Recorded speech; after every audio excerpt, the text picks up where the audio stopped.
Shalom, shalom, épouse du Seigneur. Je vous salue très cordialement dans le nom de notre Seigneur Jésus-Christ pour tous ses bienfaits.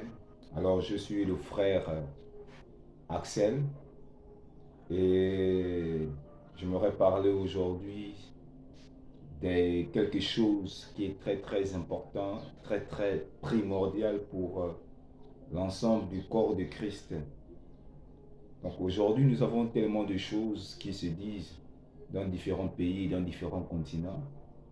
Il y a beaucoup de personnes qui se lèvent et qui disent énormément de choses concernant les Saintes Écritures, concernant la parole de Dieu.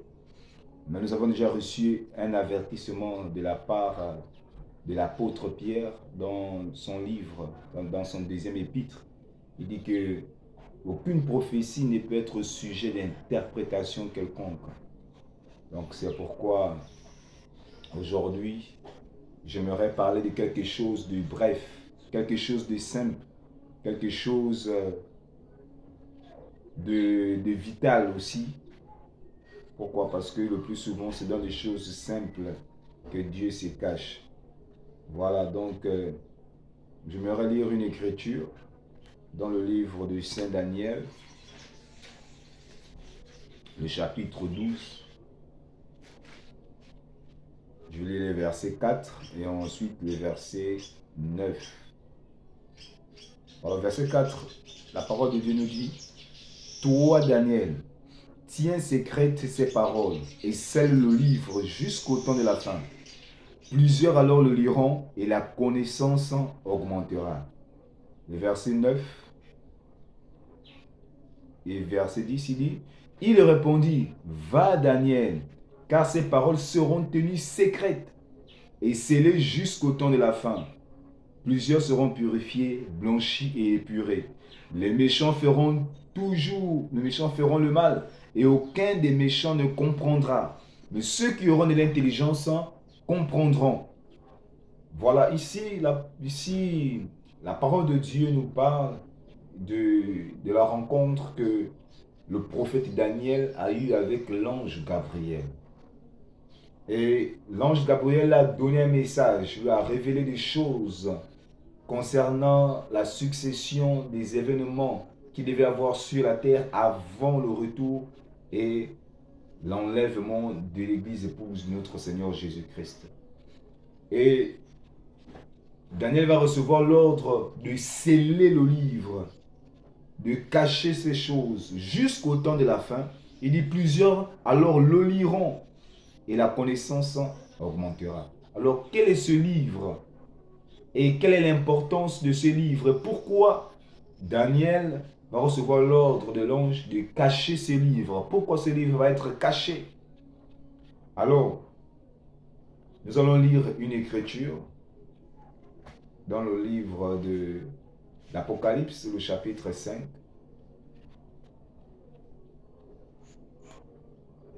Chapitre 5, on va commencer les premiers versets. Alors il est dit: Puis je vis dans la main droite de celui qui était assis sur le trône un livre écrit en dedans et en dehors, scellé de 7 sceaux. Et je vis un ange puissant qui criait d'une voix forte: Qui est digne d'ouvrir le livre et d'en rompre les sceaux? Alors dans Daniel, nous voyons qu'il y a un livre qui doit être caché, un livre qui doit être scellé jusqu'au temps de la fin.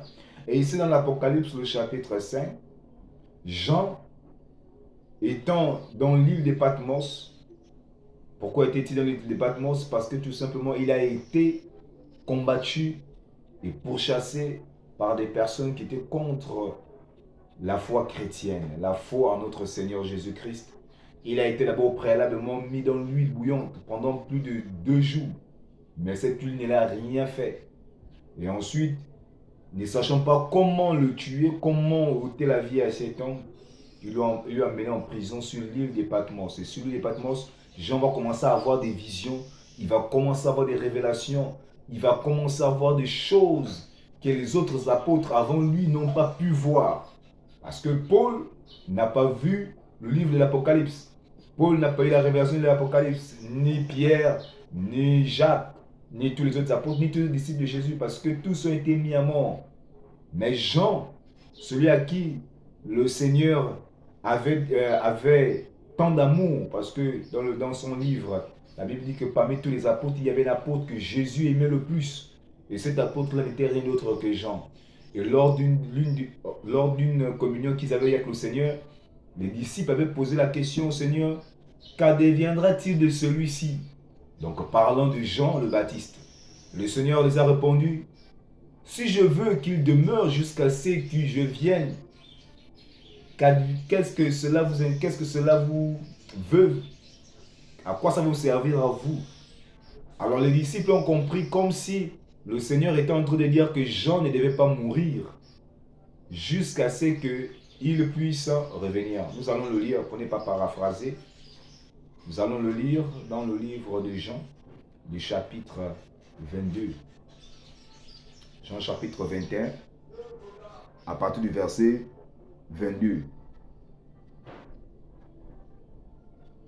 On va lire à partir du verset 21. La Bible dit, en le voyant, Pierre dit à Jésus, et celui-ci, Seigneur, que lui arrivera-t-il?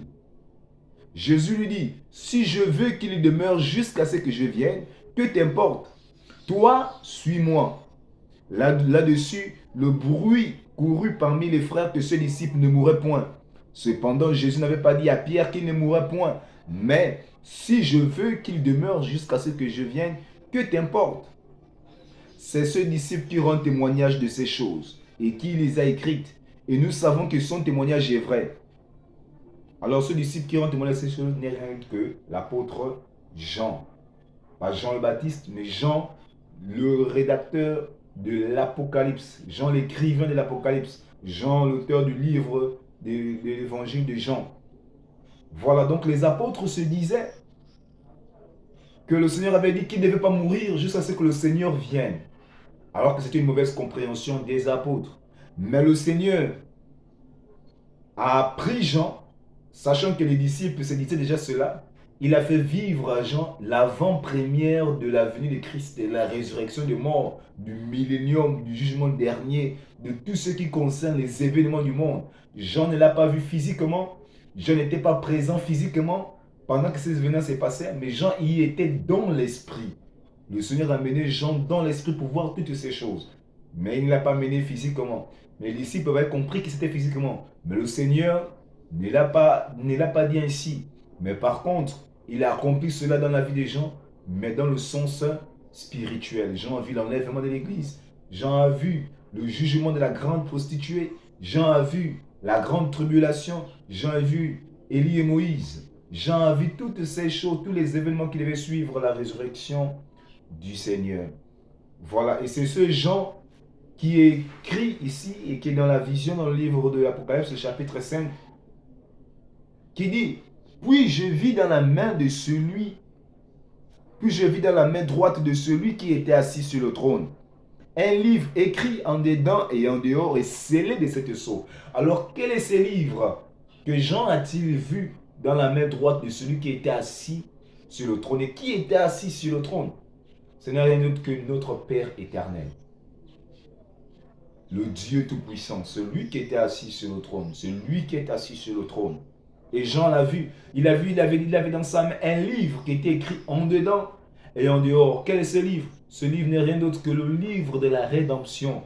Le livre que nous pouvons avoir aujourd'hui par écrit de la Genèse à l'Apocalypse. Ce que les historiens ont appelé la Bible. Mais nous appelons cela les Saintes Écritures. Et le mot Bible vient du mot bibliothèque.